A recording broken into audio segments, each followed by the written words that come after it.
if we really start to get confrontational friendly, that means that we start addressing issues rather than sweeping them under the carpet, then we can find solutions. All right? So if we look at confrontation as an opportunity to dissolve and resolve issues, we can start clearing all those mounds and mounds of dust that we've swept under the carpets. I like your approach in the beginning of it shouldn't have to matter. And you shouldn't have to be at the point where this one thinks this one thinks this. But there are instances, and I think you've talked about that, where you can't help it. You've got to address it. Mm-hmm. If it's a matter of someone in your job, it's someone higher up, it's someone below you, for example, or your peer group, but somebody, and it directly affects your work. Because when it's bias from, I don't know, the guy on the street, really, he's never going to see you again, or he probably does, but has no direct effect on your life. Mm-hmm. But friendly confrontation, take us through what that would be like. For example, Yvonne has a bias against Tasm because you're brown. I like it. I was actually thinking the same thing. Oh, really? This is good. And this is very hypothetical, may I state? Please. Even as we're giving this example. I wouldn't be invited back every month if you if had I that. really had that bias against you, true. But you get to the point where you know, there's the vibes that you're getting. Yeah. So how would it be? How would you... Yes. How would we address it? Yes. So I would come up to you and say, you know, Yvonne, I have a feeling that some of your actions, your words, depict that you may have a bias against brown people. Is it true? I would ask you, is it true? Of course, I'd say no. Naturally, Yes. because, I mean, people have a hard time admitting to their biases. True. So you'd say no.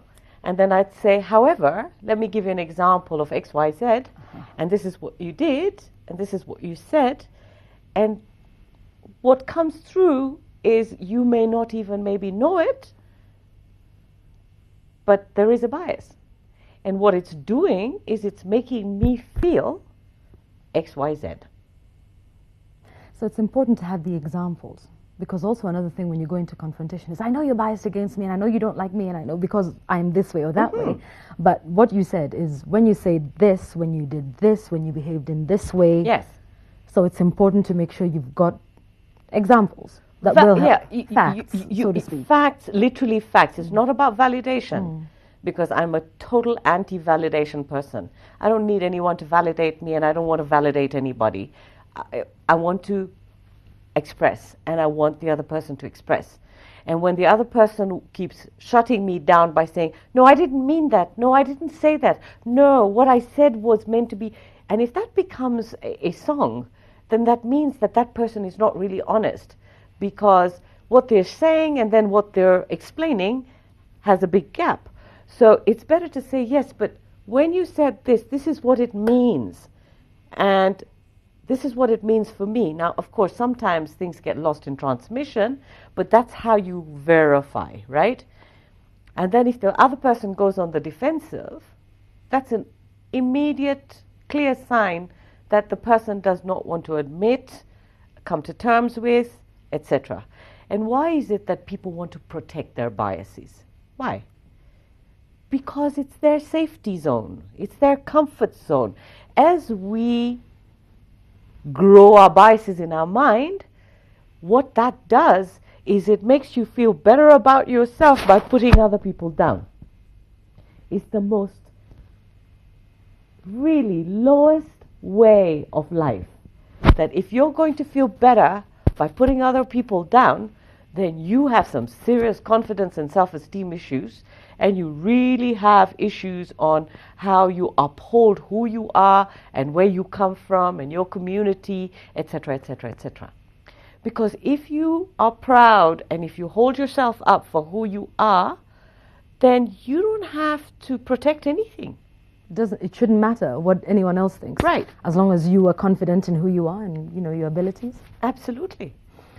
What happens when you discover you have biases? You know, when one person discovers, okay, I think You know, I don't like, and I'd like us to be as brutally honest as we can. Like you talked about, a lot of us have a bias against persons who are overweight, to put it politically correct. And I remember having lunch with someone, and you know, someone who's overweight walks in, and she goes straight to the pastries, you know, and orders all the sweet things, and everyone said, "But so does she really need to eat?" You know, Doesn't she get it? Yes, it's brutal, but that's one of the things. So what happens when you sit down and you discover, okay, it looks like I don't like people who are overweight, I don't like females, I don't like people from this community. How do you go about, you know, getting yourself back on the right track? So one of the exercises that I got people to do, or I asked them to consider doing, was to actually write down their biases. I said, because, you know, we actually don't even allow ourselves to think about the fact that we're biased. But that requires brutal honesty, doesn't it? Yes. Because I'm not going to write that I'm biased against these people, even to myself. Why not? Well, because you want to lie to yourself as well. Right. So I'm a good person. Yeah, sure. You're good because you think you're not biased, and yet you're projecting all this biases on the outside, right? No, I think we really have to get real. You know, we have to get honest with ourselves. We have to get honest with people around us. And writing down your biases, I mean, seriously, you have to look at them. In order to dissolve biases, you have to accept them first. You have to acknowledge them. And you can't acknowledge them unless you know what they are. And to get to know what they are, you have to start observing yourself, and you have to start observing your behavior. And if you really, really want to get real, start asking the people around you that care for you, saying, what do you think are my biases? You're going to get shocked. Because all those things that you've denied are going to come up, right? And so then it's about really addressing those biases one at a time. And it's taking baby steps. I mean, you're not going to erase or dissolve 30, 40, 50, 60 years of biases overnight. You can if you want to. You really can. I actually did the exercise because I had, oh my God, I had a list this long of biases. And I thought, I can't live like this. If I live like this, what kind of person am I? And then doing the work that I do, it's a complete contradiction. So you got you know, what shocks me, for example, is a big part of our society is the human rights organizations. They actually have taken the human out of the rights. And the amount of, I'm not, and this is not stereotyping, this is just the people that are actually working towards helping uplift human rights haven't done the work on themselves. The people that call themselves healers and spiritualists and evangelists and pastors and the rest of them have not healed themselves and are going out there to try and heal the public. So you can't do anything with others until you've done work on yourself, because you're going to take all that stuff that is so limiting, that is so divisive to the crowds. And this is why I don't understand why religion causes separation rather than unity. If there is only one God, and I think we're all in agreement, whether it's God, universe, something greater than, whatever it is, if there's only one, or there's only an entity or a form or a non-form, whatever we want to call it, and it's something that we look up to, then what does it matter whether you use the path of Christianity, Islam, Judaism, Hinduism, Zenism? Well, Zen and Buddhism are not religions, they're really a way of life. But what does it matter what path you use if you are going to one outcome? Why are we fighting, killing in the name of religion? I do believe there's a saying that goes, God is too big to fit in any one religion. So the fact is that all these biases cause a lot of pain, anger, hurt, confusion, separation, and actually tear the biases tear away at our very fiber of who we are as human beings and destroys our spirit. And so how do we allow this to keep happening? Why? Why? Why don't we take responsibility to say enough? Stop. This is not going to go on anymore. So you mentioned being brutally honest with yourself, asking the people around you to, tell you what's going on, and we'll talk about that in just a moment, because I'd like to know how a person with bias is perceived by others, because I think until we understand that, then we'll not start to address our own biases. What am I saying to them? What do people see when they look at me? But we'll talk about that in just a moment. Let's take a phone call first. Hello? Hello? Morning, how are you? I'm okay. All right, thanks for calling. Give us your name and question or comment. Yeah, I'm Nancy. Yes, Nancy.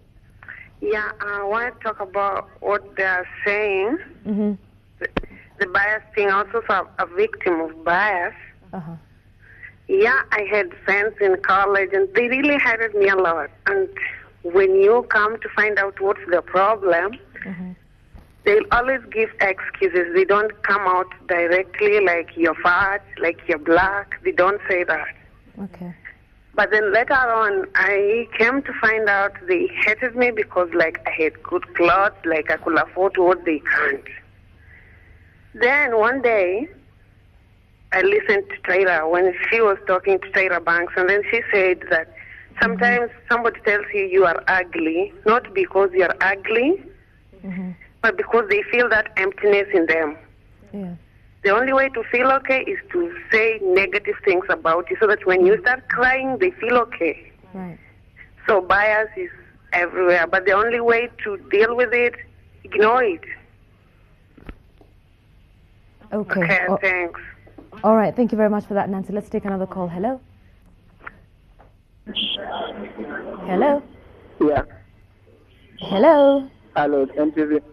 Yes, this is NTV. Thank you very much for calling. Give us your name and question or comment. Yeah, my name is Peter Morage. Yes, Peter. I'm calling from Eldoret in the Power Hotel. Uh-huh. My question to that person is, Uh-huh. what is the relationship between religion and Christianity?